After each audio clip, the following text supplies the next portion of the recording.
Olá, sou o professor Alexandre Gonzalez e nós vamos hoje ver mais um caso macabro. O caso de hoje é o caso de número 21. Ele trata de recebimento de dividendos. Uma empresa recebeu dividendos, mas não tinha nenhuma indicação que ela era sócia ou acionista de outra empresa. Vamos dar uma olhada. Aqui nós temos uma empresa limitada, exercício de 2018, então nós temos aqui a DRE. Partindo da receita bruta, a gente já falou anteriormente que a receita bruta ela deve ser evidenciada lá na nota explicativa, da receita bruta até a receita líquida, mas tudo bem, não é o nosso foco aqui. E a gente tem receita bruta, menos as deduções, receita líquida, menos custo, despesas, outras receitas. Temos aqui outras receitas operacionais, lucros e dividendos recebidos, R$100.000. Aqui a gente tem uma DRE lá no original toda aberta. Então tem todas as despesas administrativas, todas as despesas tributárias. Lógico que a gente não abriu aqui porque não era o nosso objetivo, Mas a gente tinha também, no grupo de outras receitas operacionais, a linha de lucros e dividendos recebidos. Por isso que dá para perceber que se refere a esse item. E o valor aqui é um valor hipotético de R$100.000. E aí compõe o resultado antes do IR, tributariamente tem seu tratamento específico, tributos diretos e lucro líquido do exercício. Quando a gente vê lucros e dividendos recebidos, na DRE, a gente já tem uma indicação de que se trata de uma empresa que não faz equivalência patrimonial dos seus investimentos. Onde que apareceria a informação de que uma empresa tem participação numa outra? Isso depende da intenção da empresa. Por exemplo, a empresa comprou ações de uma outra só para aproveitar um momento e depois vai revender. Nesse caso, não tem natureza permanente. Nesse caso, ficaria no ativo circulante, ela quer comprar para vender depois. Ou então, ela compra uma participação porque ela quer realmente participar daquela empresa investida, tanto nos resultados, eventualmente na gestão. Aí já ficaria no não circulante na parte de investimentos. Então, depende da intenção da empresa. Olhei o balanço patrimonial, as linhas estão todas abertas, não tem nada relacionado a investimento em outras companhias, outras empresas. E isso que desperta o nosso interesse.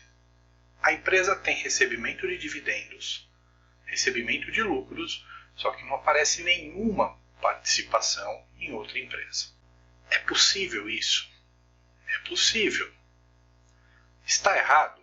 Não necessariamente. Pode acontecer, por exemplo, da empresa começar o ano com uma participação em outras empresas ou em outra empresa, receber seus dividendos, lucros, e no meio do exercício ela se desfazer desse negócio. Pode acontecer? Pode. De repente também ela recebeu dividendo de uma participação que ela já nem tinha mais em 31/12 do ano anterior. Pode ser alguma coisa que ficou a ser paga? Pode ser também. Pode ser que durante o ano ela comprou uma participação, não ficou muito tempo, se desfez dessa participação e essa participação deu origem a dividendo? Também pode ser. Então, aqui que está o X da questão. A gente não tem informação.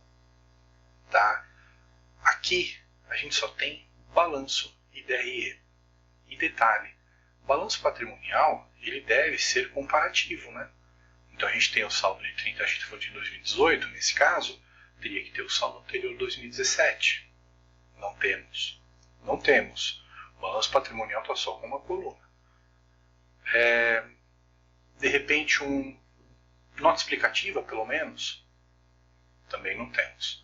Então, a questão não é que necessariamente está errado esse tipo de procedimento, mas sim, não temos nenhuma informação para saber de onde vem. Aqui eu trouxe para vocês, considerando essa empresa limitada, o faturamento dela está abaixo dos 300 milhões, considero que ela não tem obrigação de prestação pública de contas e o ativo está abaixo de 240 milhões. Então ela não precisa seguir aquela estrutura completa do CPC, de todos os pronunciamentos. Se ela quiser, ela até pode, mas ela não é obrigada. Então, sobraria para ela seguir duas formas de reconhecer os componentes, seguir dois conjuntos de normas, né? Seria a NBC-TG1000, que aí decorre do CPC-PME, ou então a NBC-ITG1000, que é para empresas menores. Aqui essa empresa não se enquadraria pelo faturamento dela. Então, ela pelo menos teria que ser NBC-TG1000. E na NBC-TG1000, ela teria que ter balanço patrimonial, demonstração de resultado abrangente, se for o caso, demonstração das mutações do patrimônio líquido, apesar que é permitido uma exceção, que aí poderia ser a antiga DLPA, demonstração de lucros e prejuízos acumulados, demonstração dos fluxos de caixa e nota explicativa. Isso está no item 3.17 do CPC-PME, que corresponde à NBC-TG1000. Então, a questão aqui é, falta informação.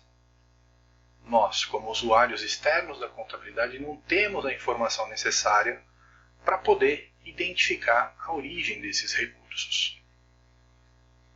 Tá certo? Essa questão de não ter nota explicativa, não ter DFC, demonstração dos fluxos de caixa, é muito comum. Infelizmente, a gente depara com essa questão. E não podemos esquecer, temos que ver. Olha, que conjunto de normas que a empresa deve seguir. Vamos ver quais são as demonstrações obrigatórias. Então, se a gente for ver, se ela seguisse a NBC-ITG1000, que é para as empresas menores, aí ela poderia não ter DFC, ela poderia não ter DMPL, ela poderia não ter DRA, mas ainda assim teria que ter nota explicativa. E a gente não teve acesso a essa informação, foi simplesmente balanço patrimonial e DRE. Bom, ficamos por aqui. Obrigado por acompanhar mais um Caso Macabro e fique com as nossas referências.